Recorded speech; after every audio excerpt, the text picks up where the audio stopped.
Ascent formula. Ascent formula ascent formula का मतलब किसी कैपिलरी में लिक्विड अगर राइज करता है या फॉल करता है तो कितने लेवल तक, कितनी हाइट तक राइज करेगा या कितने लेवल तक राइज करेगा। हम राइज का फॉर्मूला लेते हैं, राइज वाला लेते हैं, फॉल वाला अपने आप निकल जाएगा उसी में से। अब ध्यान से देखना जरा, ये मैंने एक वेसल में लिक्विड ले लिया, यहां तक ये मैंने लिक्विड ले लिया एक वेसल के अंदर। This is the normal level of liquid in vessel, ये पूरा लिक्विड है अंदर। अब इस लिक्विड में, लिक्विड की सरफेस से just above liquid surface there is a point A, just below liquid surface there is a point B. एक पॉइंट ऐसा है जस्ट अबव लिक्विड सरफेस, एक पॉइंट ऐसा है जो जस्ट बिलो लिक्विड सरफेस। ना तो पॉइंट ए की सरफेस से हाइट कितनी, 0, पॉइंट बी की सरफेस से डेप्थ कितनी, 0। ठीक है, मतलब दोनों के दोनों बस एक ही पॉइंट है, समझो ये। तो आप देखना जरा, प्रेशर एट ए कितना, एटमॉस्फेरिक प्रेशर, क्योंकि ए तो सीधे सीधे एटमॉस्फेयर में है, अबव द लिक्विड सरफेस है, तो कहां है ये ए, एटमॉस्फेयर में है ना। प्रेशर एट बी कितना होगा, प्रेशर एट बी कितना होगा,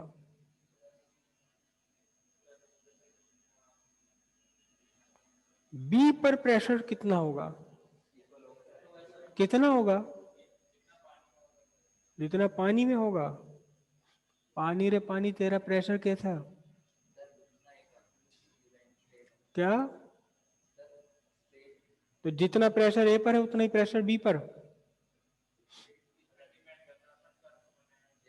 नहीं, कर्व नहीं बना रहे हैं, बिल्कुल फ्लैट सरफेस है। हाँ, कर्व बन रहा होगा, किनारे पे बन रहा होगा, मैंने किनारे पे पॉइंट लिए ही नहीं है, तो मैंने फ्लैट सरफेस पर लिए हैं।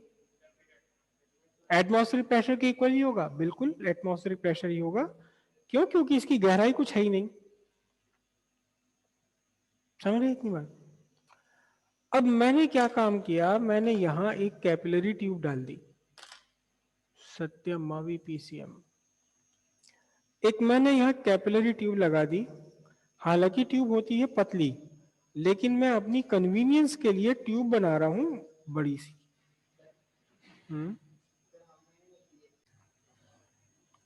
समझ लो, अभी जो चीज बता रहे हैं उससे पहले उसे समझो आप। तो ये लिक्विड के अंदर मैंने डाल दी एक कैपिलरी ट्यूब। तो कैपिलरी ट्यूब के अंदर लिक्विड का सरफेस कैसा होता है, कैपिलरी ट्यूब के अंदर लिक्विड का सरफेस होता है कर्व्ड। हो ही जाना है तो, है ना। अभी हम लिक्विड कौन सा ले रहे हैं, हमने कहा कि लिक्विड ऐसा लिक्विड है जो इस कैपिलरी ट्यूब की सरफेस को भिगा देता है ना, जैसे कि वाटर और ग्लास का नॉर्मल सा कॉम्बिनेशन। अब बहुत ध्यान से समझना, बहुत ध्यान से समझना, समझना नहीं, आप मुझे जवाब देने वाले हैं।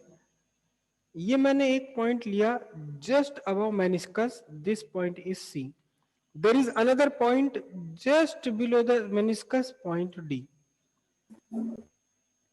Point D. अब बताना जरा, आप इसे पूछ रहा हूं मैं, प्रेशर एट सी कितना है, pressure at C, atmospheric pressure, क्योंकि पॉइंट सी भी तो सीधा सीधा एटमॉस्फेयर में है। ठीक है, ये फ्लैट सरफेस के ऊपर था, ये पॉइंट सी कर्व सरफेस के ऊपर है, लेकिन है तो एटमॉस्फेयर में ही। तो फिर point at C, pressure at C कितना है, एटमॉस्फेरिक प्रेशर निम्न। अब जरा सी थोड़ी सी सोचने समझने वाली बात आ गई, प्रेशर एट डी कितना है, क्या,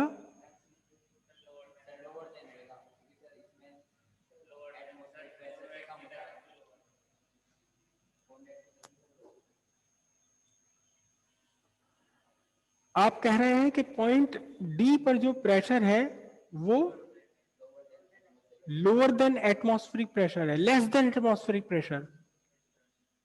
क्यों?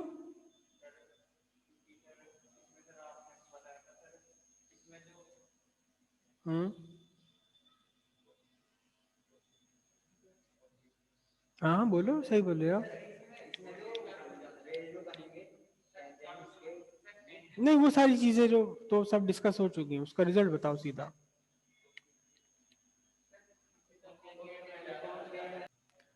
मेनिस्कस की कॉनकेव साइड पर प्रेशर हमेशा लार्जर होता है as compare to pressure at convex side. Convex side पर प्रेशर,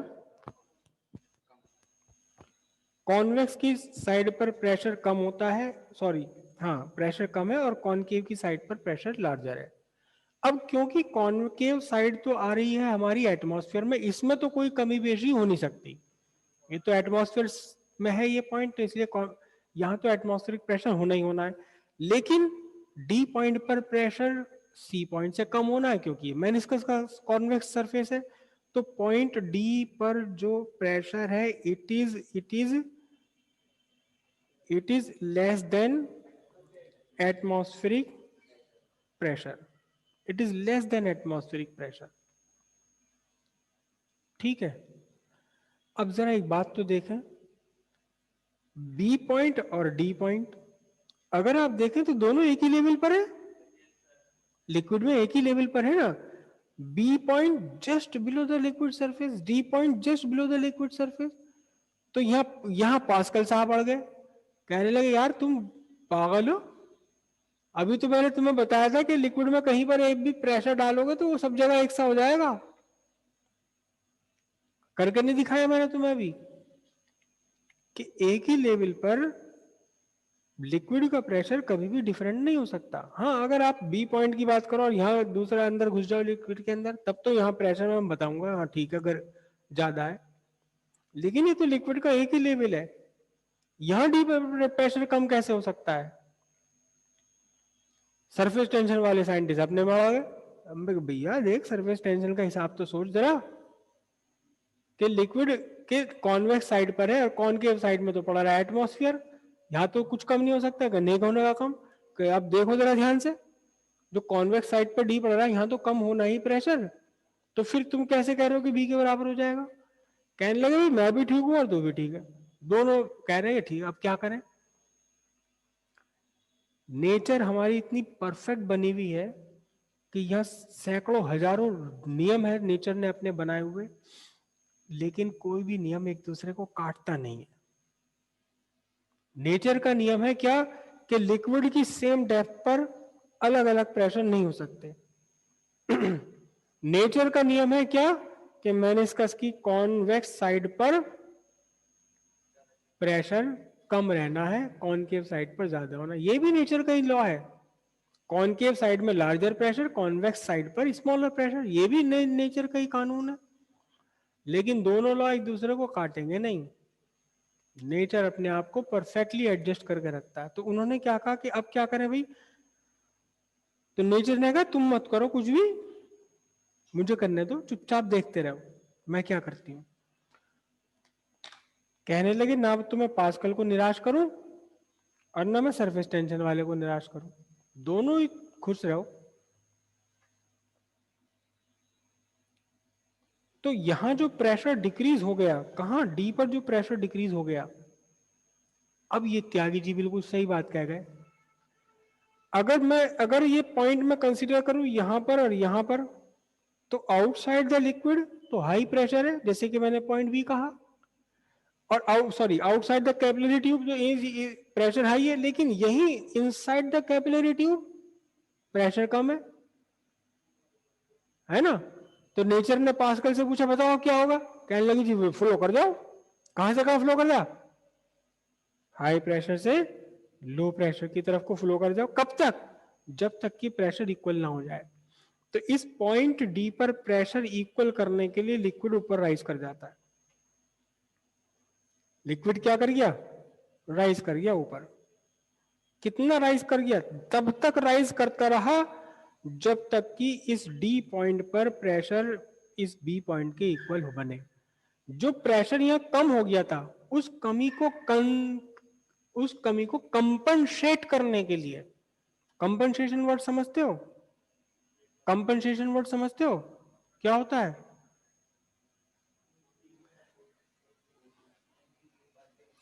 हाँ मैं इंग्लिश क्यों, तो कम जो यहाँ प्रेशर में कमी हो गई थी उस कमी को पूरा करने के लिए, उसे एडजस्ट करने के लिए कहा कि भाई ठीक है चिंता मत करो, मैं नेचर ने कहा मैंने तो प्रेशर कम करा है कॉन्वेक्स साइड पर, मैं ही पूरा करूंगी।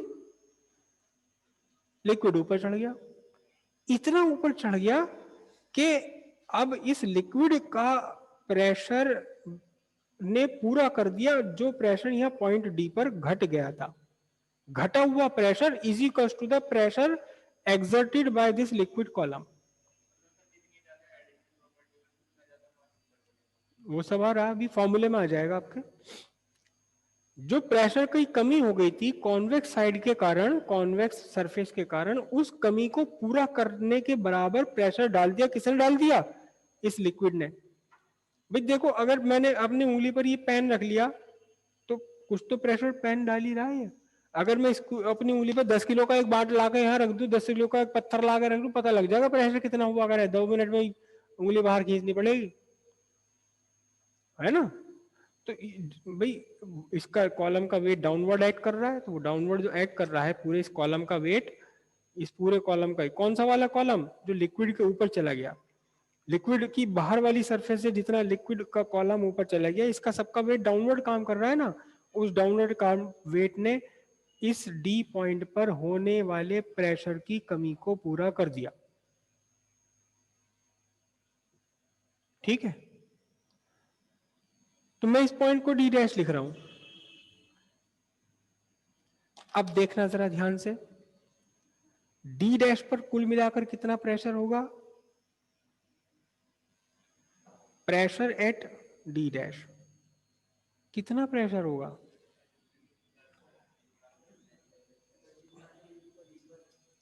Pressure due to liquid column, है ना?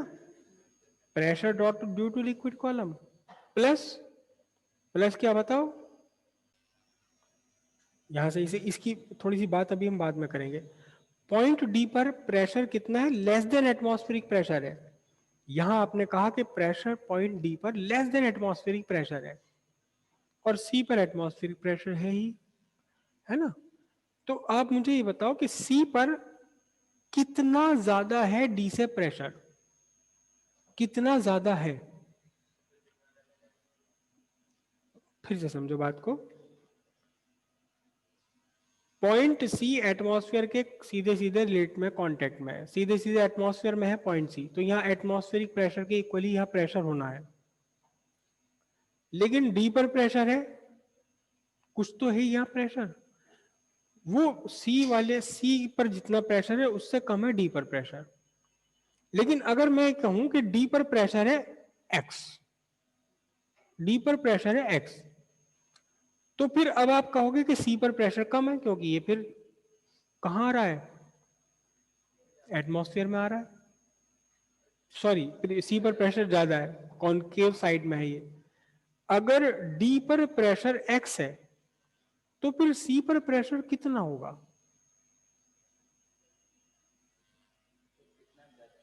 कितना होगा? नेट वैल्यू पूछ रहा हूं मैं आपसे। अगर डी पर प्रेशर है एक्स तो सी पर प्रेशर की वैल्यू कितनी होगी? जो कि जबकि प्रेशर सी पर ज्यादा है। चलो कोई बात नहीं, आप रिलेट नहीं कर पा रहे जो हमने कल फाइंड करा था। अगर ये वाटर ड्रॉपलेट का मेनिस्कस होता, सी पॉइंट यहां है और डी पॉइंट यहां है, ये सी पॉइंट है या डी पॉइंट है, तो सी पॉइंट पर कितना एक्स्ट्रा प्रेशर होता डी पॉइंट के कंपैरिजन में? हाँ हाँ, एक्सिस प्रेशर कितना?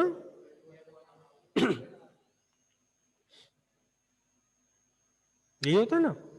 अब आ जाओ वापस अपने पॉइंट पर कि डी पर अगर प्रेशर है एक्स तो सी पर प्रेशर कितना होना है? X plus 2s upon R. Correct. अब देखो इसको उल्टा कर दो, सी पर है प्रेशर एक्स, सी पर है प्रेशर एक्स, तो डी पर कितना होगा, X minus two S upon R. अब एक्स तो है नहीं सी पर प्रेशर, सी पर प्रेशर कितना है, सी पर प्रेशर कितना है, एटमॉस्फेरिक प्रेशर, तो डी पर प्रेशर कितना हो गया, atmospheric pressure minus, good.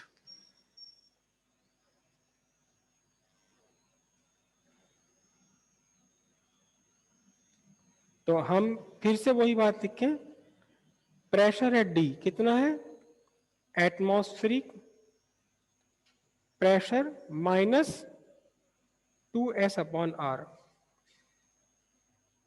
R is the radius of curvature of meniscus and S is the surface tension of liquid, जो भी लिक्विड है ये। यहां तक की बात समझ आई। अब आ जाओ जी यहाँ पर, लिक्विड राइज कर गया क्योंकि प्रेशर हो रहा था कम, उस कमी को पूरा करने के लिए लिक्विड ने कहा चिंता मत करो मैं ऊपर जा रहा हूं, तो डी डैश पर प्रेशर कितना हो गया बताओ, फिर से एटमॉस्फेरिक हो गया ना। लेकिन अब डी डैश पर टोटल प्रेशर कितना है, अब डी डैश पर टोटल प्रेशर कितना है, अगर इस डी और डी डैश के हिसाब से आपस में देखो, जरा ध्यान से देखो, डी पर प्रेशर है atmospheric pressure minus 2s upon R, D dash पर प्रेशर है, इसमें इस प्रेशर में वो प्रेशर और जुड़ गया जो प्रेशर कॉलम ने एक्सर्ट किया है, तो प्रेशर एट डी डैश कितना है, pressure at D dash is equal to क्या है, प्रेशर एट डी प्लस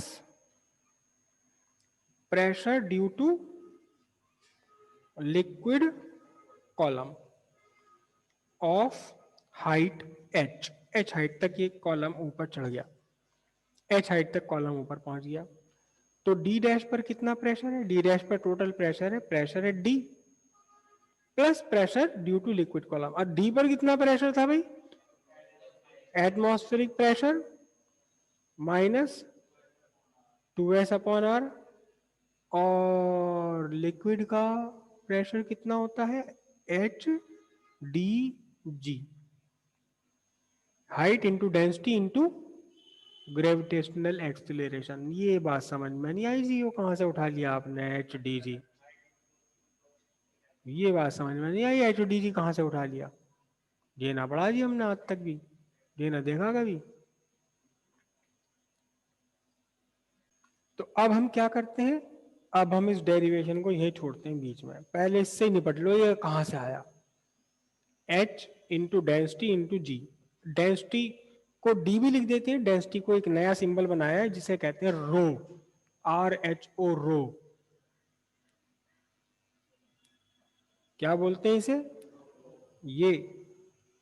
ये डेंसिटी होती है रो। वैसे तो जो पूरी की पूरी फिजिक्स है वो पूरी फिजिक्स ही रुलाने वाली चीज है, अब उसमें रो के ऊपर भी रो आ गया, तो फिजिक्स तो कहती है क्या, रो रुला रुला के रख देती है फिजिक्स, फिर उसमें भी रो आ गया, तो बताओ कोई, ये तो अच्छी बात नहीं है, तो अत्याचार है बिल्कुल, ये तो बच्चों के ऊपर अत्याचार है कि रुलाने वाली चीज में फिर रुला रहे हो तुम आप, मगर क्या करें भाई। अब देखो पीछे वाले पेज पे ले लूं मैं कहीं को, अब इस एच डी जी से निपटते हैं कि एच डी जी कहां से आता है। देखो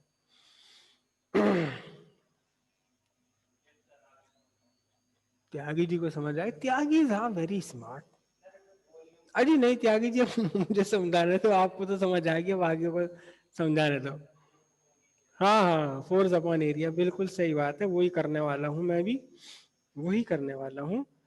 इमेजिन करो कि ये एक गिलास है, लस्सी का गिलास, गिलास भी नहीं, गिलास तो थोड़ा सा शेप वैसी होती है, ये वो दूध वालों का जो नापने वाला होता है, लीटर है ना, लीटर है, ठीक है जी। यहां पर इसके अंदर भर लिया लिक्विड, कोई भी लिक्विड भर लो आप, और मैंने जो इसको ऐसे यूं करके लीटर को ना, लीटर कहाँ गया मेरा लीटर, छोटा सा लीटर कहाँ गया, चलो ये रहा, ये मैंने यूं उंगली करी, हाथ रखा अपना और इस लीटर को यूं अपने अपने हाथ के ऊपर ऐसे खड़ा कर लिया, तो मेरे हाथ पे कुछ प्रेशर पड़ेगा ना नीचे, है ना।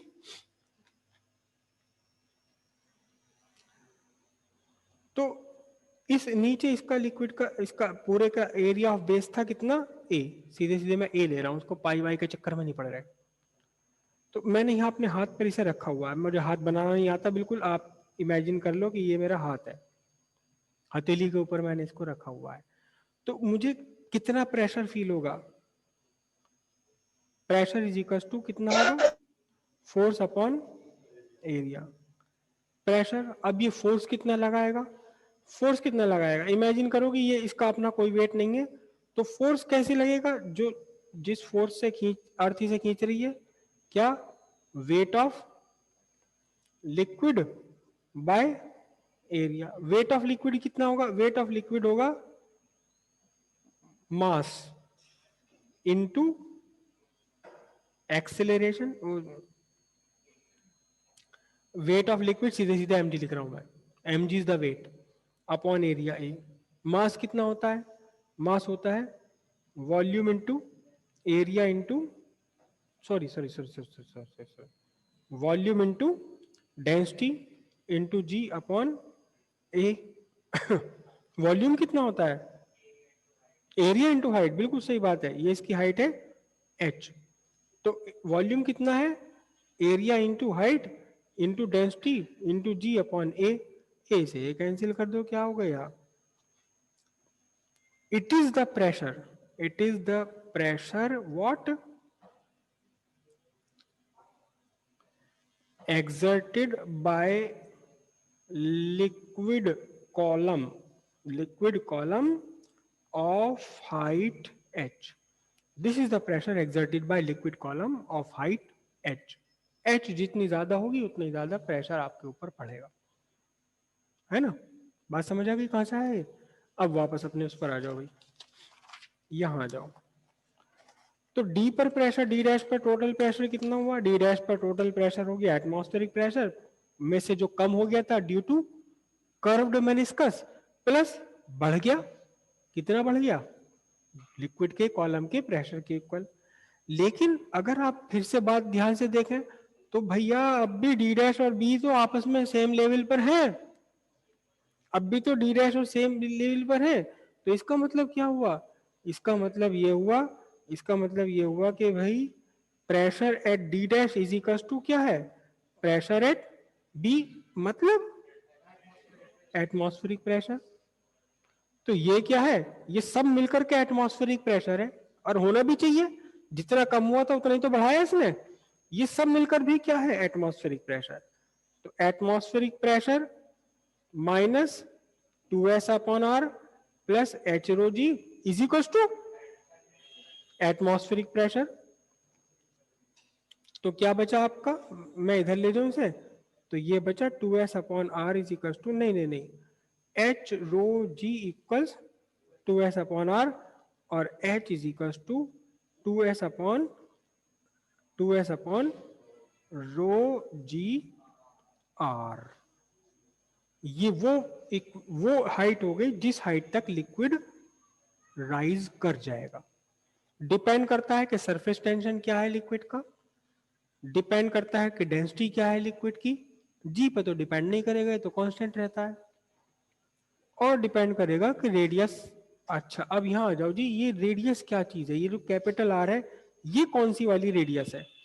अब जरा ध्यान से देखना, ये वाला जो पार्ट है, ये वाला पार्ट, इस पार्ट को मैं एनलार्ज करके बना रहा हूं यहां, सिर्फ इसलिए वाले पार्ट को माइक्रोस्कोप से देख रहे हैं हम, इस वाले पार्ट को एनलार्ज करके बना रहा हूं, ये यहां बनाता हूं, खूब बड़ा करके देख रहे हैं हम इसे, खूब बड़ा करके, ठीक है, खूब बड़ा सा करके इसे हमने देखा, तो हमें मेनिस्कस दिखाई दिया ऐसा,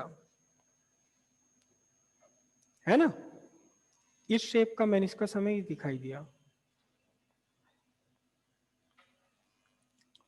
ये तो गहराई है मेनिस्कस की, और ऊपर की क्या होगी, ऊपर का इसका वो भी तो होगा ना, ब्रिम, ब्रिम किनारा,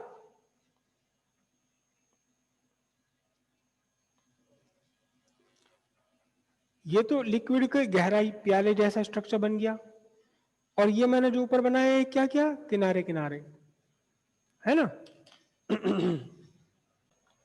ये मैंने ये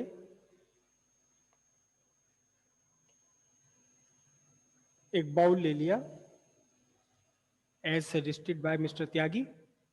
ओके, ये जो ये है ये पूरा हमारा मेनिस्कस है।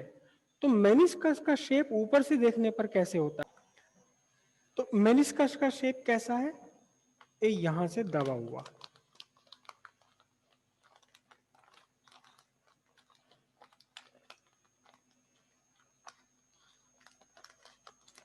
ये मेनिस्कस का शेप है। फील हो रहा है, मैंने इसे अंदर को दबा दिया, है ना।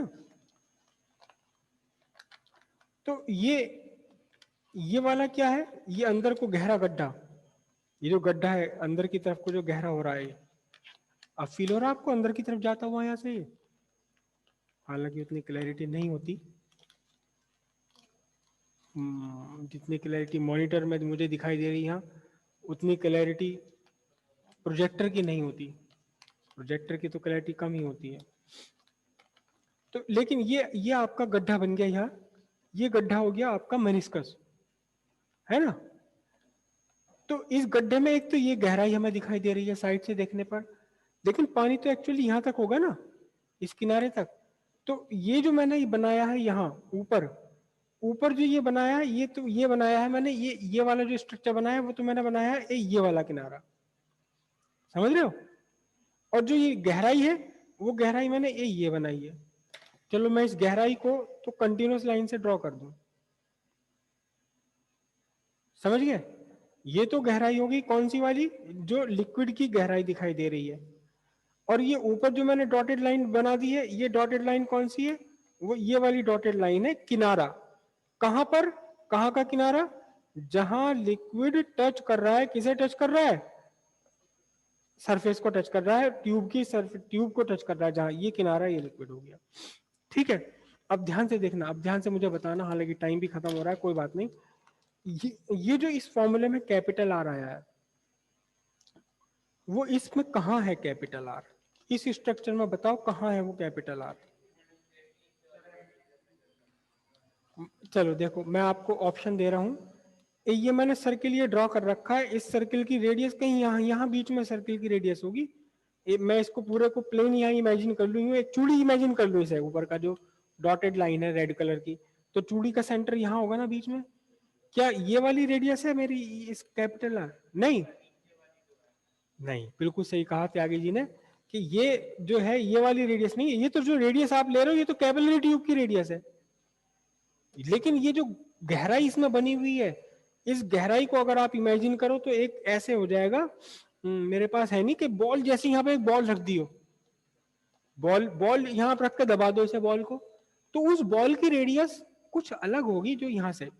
मैं कोशिश करता हूँ, देखो ये मैंने ये बॉल बनाई, बॉल मेरी एक्चुअली यहाँ से गायब हो गई, वरना एक बॉल मैं हमेशा अपने पास यहाँ रखता था, वो गायब हो गई कहीं।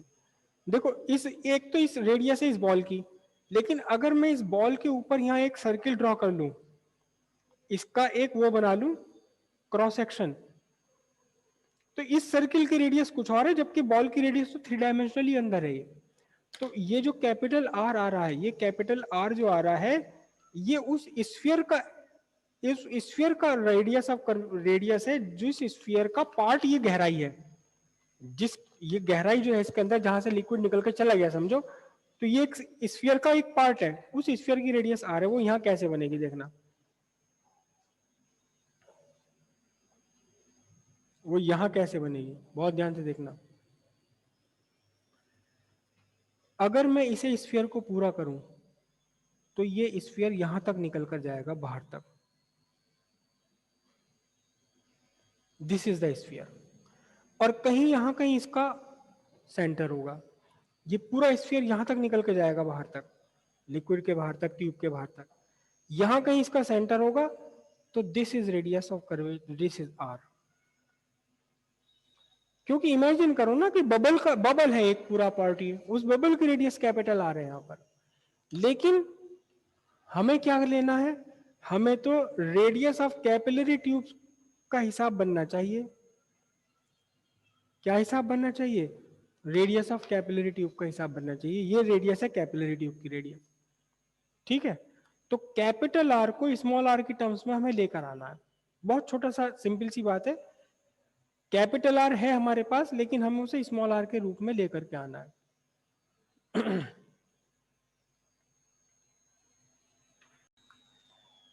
ठीक है जी। अब मैं लिक्विड को ड्रॉ कर रहा हूं ग्रीन पेन से। ग्रीन पेन से मैंने लिक्विड को ये ड्रॉ कर लिया। ओके,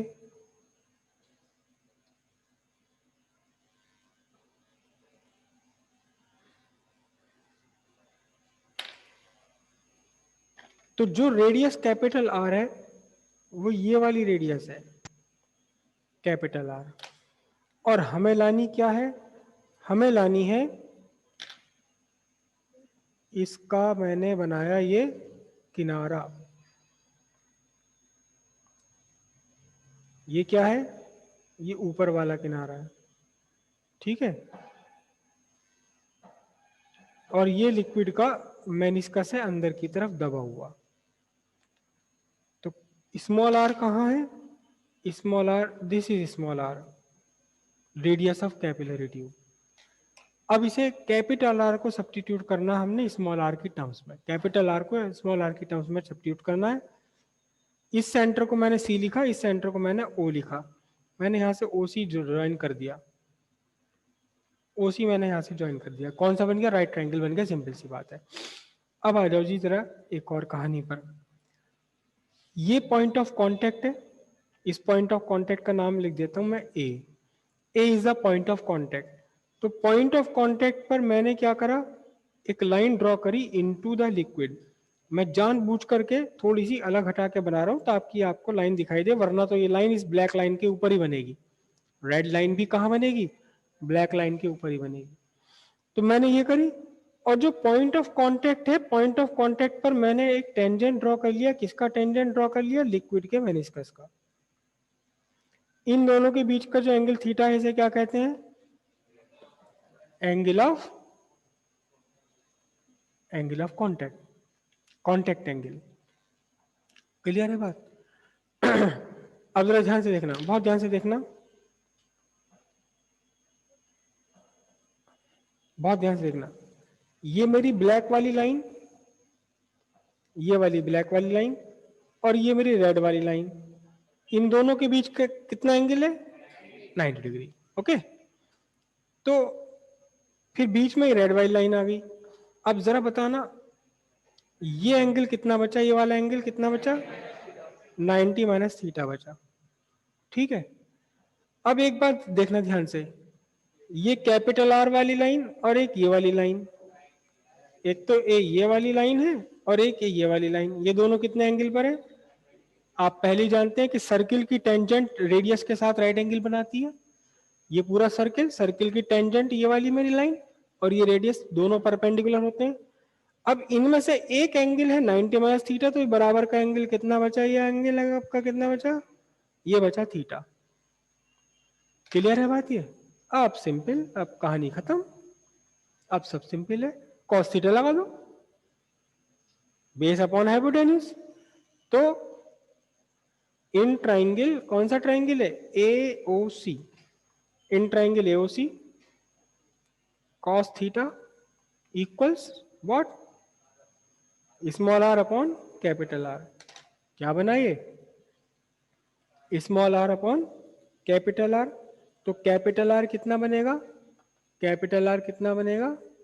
कैपिटल आर आपके लिए बन जाएगा, बोलो, small are upon cos theta. अब यहां लाके इसे सब्स्टिट्यूट कर दो इस वाले में। तो क्या बचा आपके लिए formula? H is equal to 2s upon rho g. और ये जो कैपिटल आर है, इस कैपिटल आर की जगह ये उठा करके रख दो, इतना small are upon cos theta. Small are upon cos theta. अब कॉस थीटा ऊपर चला जाएगा, तो अब h इजिकल्स टू कितना हो गया, h इजिकल्स टू आपका कुल मिलाकर के निकल कर आया कितना, कितना बनेगा, h equals to, sorry, h equals to 2s cos theta by rho G R metre. दो फॉर्मूले आपके पास हो गए कितनी हाइट तक चढ़ेगा, एक ये फॉर्मूला हो गया और एक ये भी फॉर्मूला हो गया। दोनों ही आपके काम की चीजें हैं, दोनों ही काम की बात है। जहां आपको रेडियस ऑफ मेनिस्कस की उपलब्धि हो, जहां आपको अवेलेबल है रेडियस ऑफ मेनिस्कस, वहां ये लगा लो। जहां रेडियस ऑफ मेनिस्कस नहीं है, क्या है आपके पास, रेडियस ऑफ कैपिलरी ट्यूब है, तो वहां ये लगा लो। लेकिन इस बात से एक बात तो साफ जाहिर होती है, क्या जाहिर होती है साफ बात, कि अगर आपके पास दो अलग अलग रेडियस की कैपिलरी ट्यूब है तो सेम लिक्विड के लिए भी हाइट डिफरेंट होगी, इनवर्सली प्रोपोर्शनल टू आर। जितनी पतली कैपिलरी ट्यूब उतना ही ज्यादा ऊंचाई तक लिक्विड चढ़ जाएगा, उतना ही ज्यादा ऊंचाई तक चढ़ जाएगा जितनी पतली कैपिलरी ट्यूब होगी। मतलब यह है क्या, कि आपने लिक्विड लिया, ये लिक्विड लिया आपने, और यहां एक ट्यूब तो डाल दी इतनी पतली, दूसरी ट्यूब आपने डाली इतनी बड़ी, तीसरी ट्यूब आपने डाल दी पूरा लस्सी का गिलास, लस्सी गिलास की पैंती काट के डाल दिया आपने। तो जो पतली ट्यूब है उसमें लिक्विड का राइज यहां तक हो गया, ये पूरा लिक्विड राइज भर गया। जो और थोड़ी बड़ी वाली ट्यूब है, बड़ी रेडियस है, उसमें लिक्विड का और कम होगा। जो बहुत बड़ी है उसमें लिक्विड का नहीं होगा। यही कारण है कि हमारी जो नॉर्मल यूटेंसिल्स है, बर्तन है, वो एक बहुत बड़ी कैपिलरी ट्यूब के जैसे हैं। तो इनमें अगर लिक्विड राइज होगा भी तो क्या होगा पता ही नहीं चलेगा। इतना कम एच की वैल्यू, आर की वैल्यू जब आप बड़ी रखोगे तो एच की वैल्यू क्या होगी, एच की वैल्यू छोटी होगी। आर की वैल्यू बड़ी रखोगे एच की वैल्यू छोटी होती चली जाएगी। और उस पर किस पे डिपेंड है, सरफेस टेंशन पर डिपेंड है। यानी सेम कैपिलरी ट्यूब में डिफरेंट अगर आप लोगे देखो यही कैपिलरी ट्यूब है आपके पास, यही कैपिलरी ट्यूब है। एक बार आपने इसे डाला वाटर में, अगली बार सेम कैपिलरी ट्यूब को आपने डाल दिया पेट्रोल में, तो पेट्रोल का तो सरफेस टेंशन बहुत कम होता है। पेट्रोल में तो पेट्रोल चढ़ जाएगा यहां तक, पानी भी कम ऊंचाई तक चढ़ पाएगा। ठीक है, और यही रीजन है कम होता है, पेट्रोल सरफेस टेंशन कम होता है।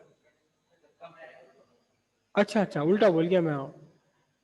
सरफेस टेंशन की डायरेक्टली प्रोपोर्शनल है, तो सरफेस टेंशन पेट्रोल कम है, पेट्रोल कम चढ़ेगा और वाटर इसमें ज्यादा चढ़ जाएगा। ठीक है, अब डेंसिटी पर भी डिपेंड है, डेंसिटी की इनवर्सली प्रोपोर्शनल है। जिसकी डेंसिटी कम होगी उसके लिए हाइट ज्यादा हो जाएगी। तो यहाँ एक फैक्टर पेट्रोल के साथ ये है कि इसकी डेंसिटी कम होती है पानी के कंपैरिजन में, तो ये हाइट ऊंची कर देगा इसकी।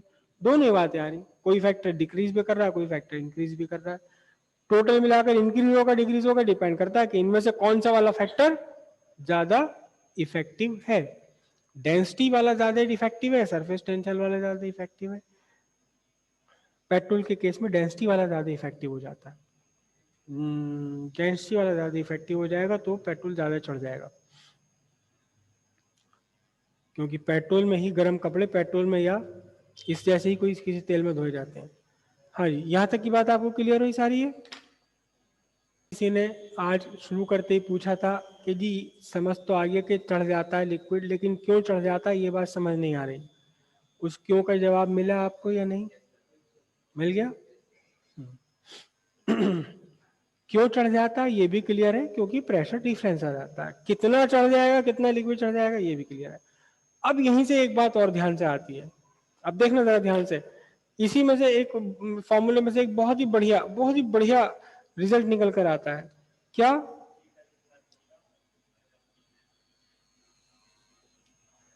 For liquid that wet theta less than 90, for liquid that do not wet the liquid theta greater than 90 degree. जब थीटा लेस देन 90 डिग्री है तो फिर कॉस थीटा पॉजिटिव है, और जब theta greater than 90 degree second quadrant cos theta negative. अरे बाप रे, इसका मतलब एच की वैल्यू नेगेटिव आएगी हैं? बस, तो मतलब ये हुआ कि जिसके लिए थीटा की वैल्यू, जो लिक्विड इस सॉलिड की सरफेस को वेट नहीं करता, वो राइज करने के बाद और बजाय नीचे फॉल कर जाएगा। राइज करने के बाद क्या करेगा? राइज करने के बजाय और क्या होगा? वो नीचे उतर जाएगा, नीचे उतर जाएगा। और यही रीजन है कि अगर आप किसी कैपिलरी ट्यूब को डुबो दें मरकरी के अंदर, कहाँ डुबो दें? मरकरी के अंदर डुबो दें, तो इस ट्यूब के अंदर मरकरी का लेवल उससे भी नीचे चला जाएगा जितना लेवल मरकरी का ट्यूब के बाहर है। तो राइज के बजाय क्या हो जाना है? यहाँ राइज के बजाय फॉल हो जाना है, लिक्विड का फॉल हो जाना है ना? अच्छा, दूसरी बात एक बताओ जरा, अगर हम बिल्कुल बहुत बढ़िया ओरिजिनल कंपनी वाला ले ले पानी और कैपिलरी ट्यूब बना ले चांदी की, तो क्या होगा? ना राइज करेगा ना फॉल करेगा। अच्छा, क्यों नहीं करेगा? इस फॉर्मूले के हिसाब से आंसर दो। हाँ, इस फॉर्मूले में थीटा की value, angle of contact right angle है 90 डिग्री, तो cos 90 की वैल्यू 0। हाइट कितनी? ना राइज ना फॉल, वहीं का वहीं। समझे बात? क्लियर हुआ? और इसी को देख के पुराने जमाने के राजा जी पता लगा लेते थे पानी शुद्ध है या कुछ गड़बड़ है। वो उनके उनके साथ चलने वाले जो उनके टेक्नीशियन थे, वो कैपिलरी ट्यूब हो सकता होती है उनके पास, नहीं तो ग्लास से ही अंदाजा लगा लेते थे कि क्या है इसमें क्या नहीं है।